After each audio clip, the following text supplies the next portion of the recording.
Quelles sont tes racines et tes fondations?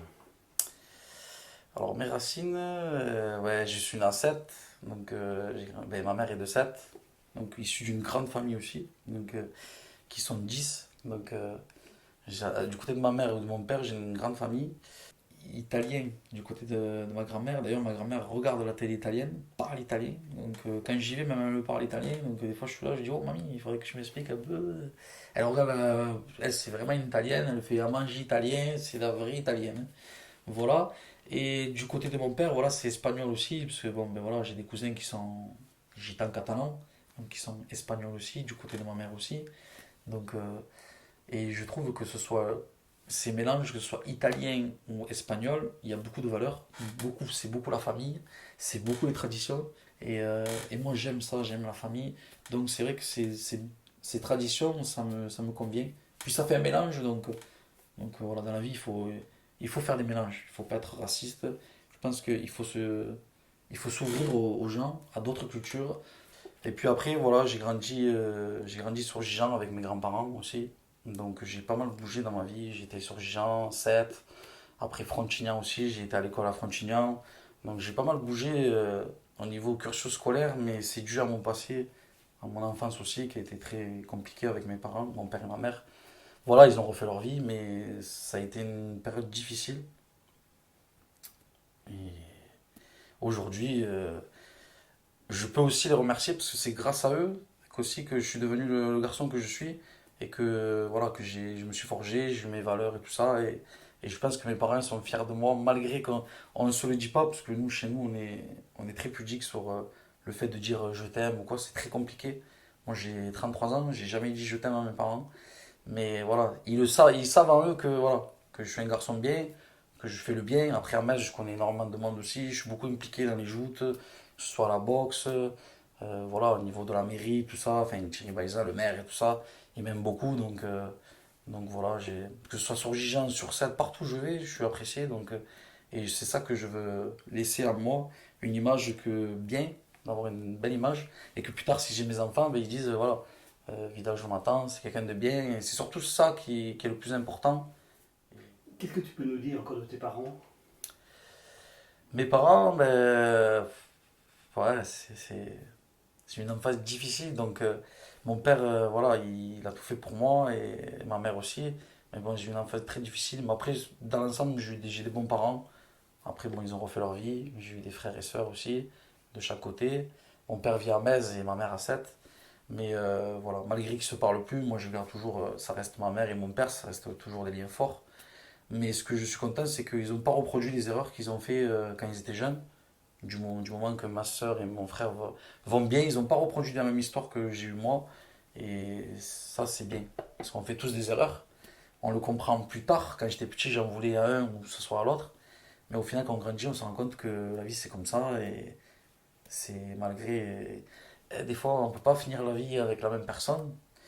Quand ça se passe bien, ça va. Mais quand ça se passe mal, c'est compliqué. Mais c'est surtout de ne pas reproduire les mêmes erreurs. Et je pense qu'ils ont compris, ils n'ont pas fait les mêmes erreurs. Et pour ça, voilà, je les en remercie. Et voilà, mes frères et sœurs sont bien, c'est le plus important dans la vie. Qu'est-ce qu'ils font comme métier, tes parents? Alors, mon père était chef d'entreprise dans la maçonnerie. Son premier métier était mécanicien. Et ensuite, il a basculé dans la maçonnerie parce que mon grand-père était avant, travaillait dans la maçonnerie, tout ça.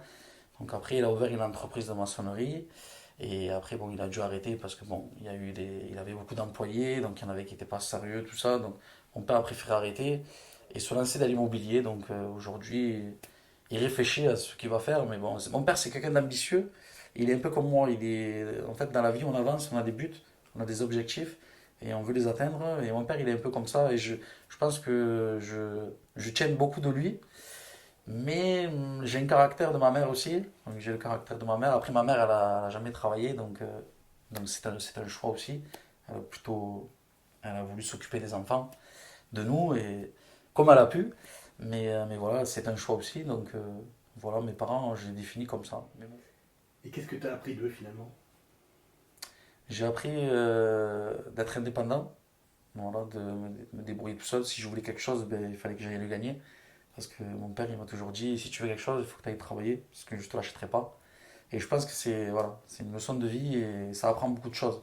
Parce que quand on a tout dans la main, ben, on devient feignant, on fait rien. Et mon père, c'est ce qui m'a appris. Et voilà, après, du côté de ma mère, appris, ouais, je sais pas, c'est plutôt moi qui ai appris des choses à ma mère que l'inverse. Et mon père, ouais, m'a appris beaucoup de choses. Quand tu dis que tu as appris des choses à ta mère, qu'est-ce que tu as pu lui apprendre? De pas refaire les mêmes erreurs et surtout de bien élever mon frère et ma soeur, malgré la difficulté, parce qu'on a traversé une même mauvaise passe. Et voilà. Et j'ai su pardonner aussi, parce que quand on a une enfance difficile, forcément, il y a toujours les coupables. Et on sait toujours la vérité quand on grandit. Et voilà, j'ai su pardonner à ma mère, mais j'ai su aussi la faire pleurer à un moment de ma vie. Et parce que j'avais des questions et des réponses que je n'avais pas, donc j'ai posé des questions. Et je pense que depuis ce jour-là que j'ai mis les choses au clair et j'ai posé les choses sur la table, du coup ça va beaucoup mieux avec ma mère et on le sent que c'est plus affectif, alors qu'avant c'était plus de la haine qu'autre chose, parce que j'ai vécu une enfance difficile. Mais voilà, j'ai su remettre les choses à sa place et surtout avoir le bien de mes frères et sœurs. C'est le plus important pour moi. Le plus important, c'est ma famille et mes frères et sœurs. Voilà. Tant qu'eux sont bien, tout va bien. Moi, je peux prendre toute la peine du monde sur moi et j'ai les épaules pour. Donc voilà, nous à la boxe, on est comme ça. On prend toujours notre sac à dos, on prend tout le poids derrière. Mais voilà, tant qu'eux sont bien, c'est le plus important pour moi.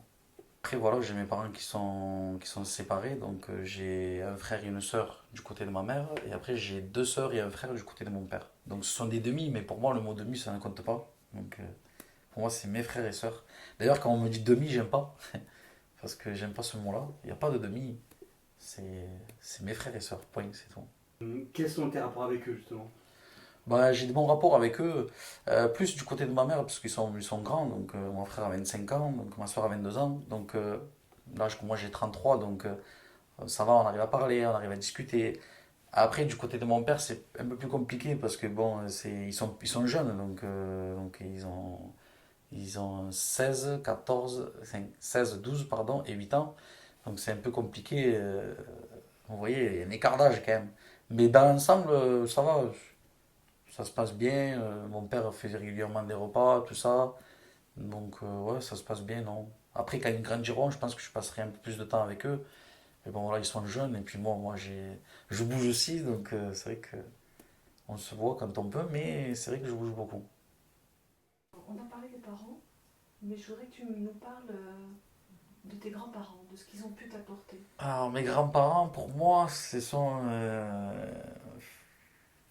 tout pour moi.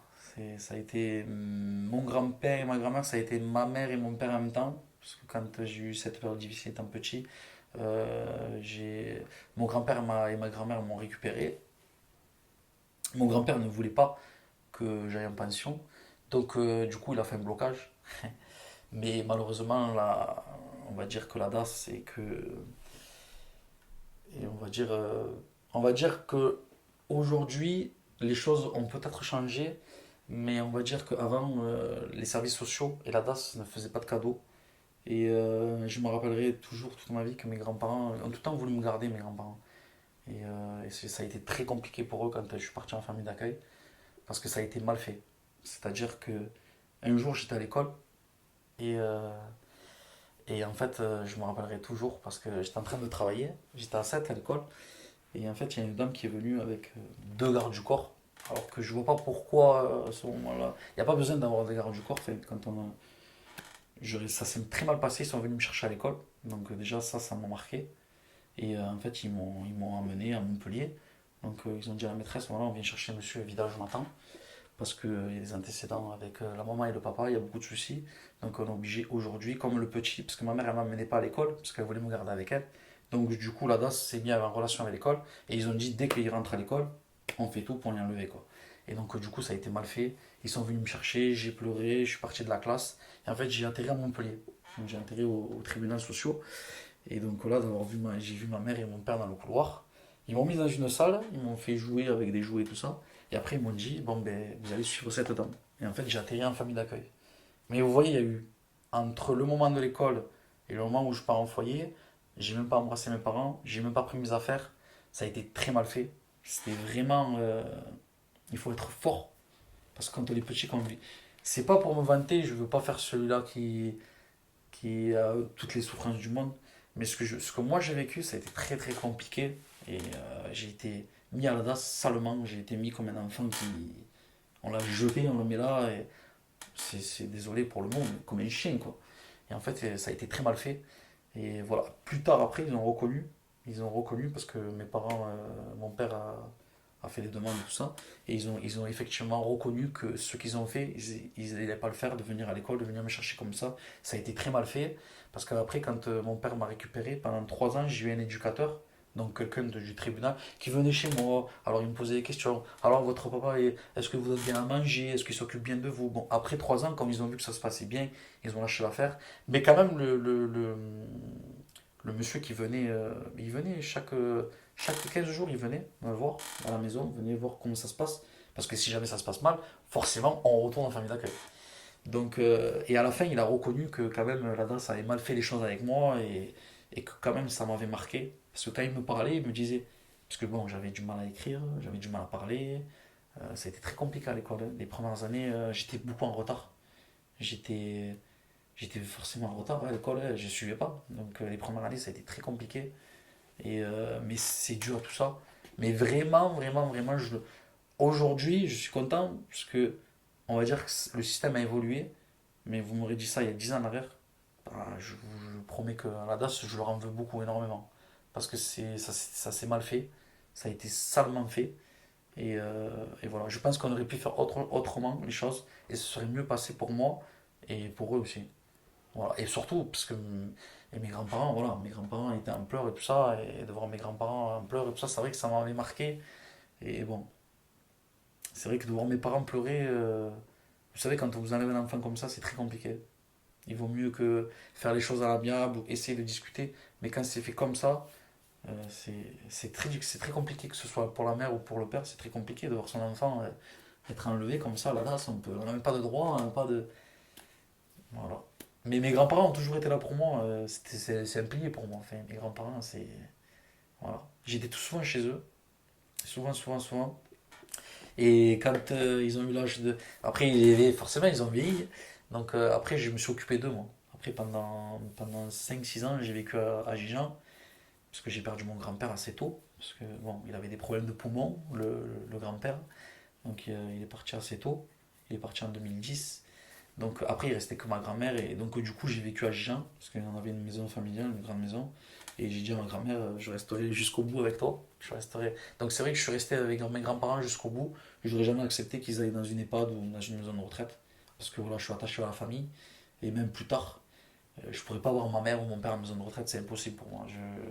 Malgré que ce qui, voilà, c'est le passé, ça reste mes parents et je les aiderai tout le temps. Mais jamais de ma vie je les enverrai en EHPAD. Je sais que des fois c'est très dur, hein, parce que bon, des fois on peut finir mal sa vie, ou on peut plus marcher, on faut obligé de les nettoyer. Mais moi c'est pas grave, s'il faut les nettoyer, je les nettoierai et je veux éviter ça. Ouais. Tu avais quel âge quand ça s'est passé cette histoire à l'école? J'avais 4 ans. Mm. J'étais très très jeune. Est-ce que tu peux nous raconter un souvenir particulier de ton enfance qui t'aurait marqué? Un souvenir, que ce soit un bon ou un mauvais. Comme tu veux. C'est le jour où mon père est venu me chercher que j'étais à la DAS. C'est ce jour-là qui m'a marqué. Je m'en rappellerai toute ma vie. Il a ouvert la porte, il a dit aux personnes, je prends mon fils et vous le verrez plus, parce qu'il va vivre avec moi. Et voilà, je me rappelle que j'étais tout petit et j'avais sauté dans les bras et je suis plus jamais retourné en famille d'accueil. Et ce jour-là m'a marqué. Ouais. Je suis parti en pleurant et mon père pleurait aussi. Donc c'était assez émouvant. Ouais. Quand tu étais enfant, quels étaient tes rêves? Mes rêves, c'était d'être, comme tous les petits, hein, d'être footballeur professionnel. Parce que j'aimais bien Zidane, Ronaldo, enfin, ça berce mon enfance. Pelé. Mon père aimait beaucoup le foot, donc du coup, quand il y avait des matchs ou des Coupes du Monde ou des Coupes d'Europe ou quoi, j'étais avec mon père, je regardais le foot. Mais bon, j'aimais aussi la boxe. J'aimais bien quand il y avait les combats de Mike Tyson, tout ça. Des fois, je me levais à 4 heures du matin et je regardais les combats de Tyson. Des fois, je restais 2 heures devant la télé et le combat il durait 2 minutes, quoi, parce qu'il mettait un KO. Et donc, du coup, c'était assez expéditif. Et du coup, des fois, je me faisais engueuler parce que bon, je restais devant la télé, c'était tard. Le lendemain, je devais me lever. Mais mes rêves, c'était ouais, c'était le foot d'abord et après la boxe. Durant ta scolarité, quel élève tu étais, toi? Euh, J'étais un élève assez timide, assez refermé, dû à mon passé. J'étais pas quelqu'un d'ouvert. J'étais quelqu'un de réservé. Quand j'étais à l'école jeune, hein. Après, quand j'ai commencé à être adolescent, j'ai commencé à prendre confiance en moi. Puis au collège, j'étais au collège à Frontignan, donc à Frontignan, au collège Les Deux Pins. Et c'est vrai que là-bas, j'ai passé 4 ans et j'ai rencontré, j'avais une bonne classe et j'étais super vite mis à l'avant. Je travaillais bien et j'avais une bonne classe. Donc, du coup, en fait, les soucis d'avant et le passé, que le fait que j'étais enfermé et tout, ben, ça s'est envolé quoi. Donc, c'est vrai qu'au collège et lycée, j'ai passé de bonnes années. Mais après, on va dire du CP jusqu'à l'âge de 10 ans, l'école, c'était très compliqué. Ouais. J'étais toujours au fond, j'étais timide, je parlais pas, j'avais du mal à lire, j'avais du mal à écrire, dû au passé. Souvent, avant, les profs prenaient pas le temps. Et on te met au fond, tu suis pas, tu suis pas. Donc, du coup, c'est vrai que j'ai eu pas mal de retard au niveau de l'école et j'étais pas intégré avec les autres. Donc, du coup, j'ai toujours été mis à l'écart. Et donc, c'est ça aussi qui m'a marqué, c'est qu'à l'école, j'étais tout le temps mis à l'écart. Donc, pourtant, je comprends pas parce que la maîtresse, elle aurait dû faire un peu plus attention à moi, vu mon passé. Mais bon, après, il y en a qui le comprennent, des professeurs, il y en a d'autres que non. Mais c'est vrai que, ouais, de l'école, on va dire que étant petit, je garde pas une très bonne image. Mais après, à partir de 14 ans, le collège et tout ça, oui, après. Et puis voilà, les petits amis, puis on fait des rencontres. C'est plus pareil après, c'est pas la même chose.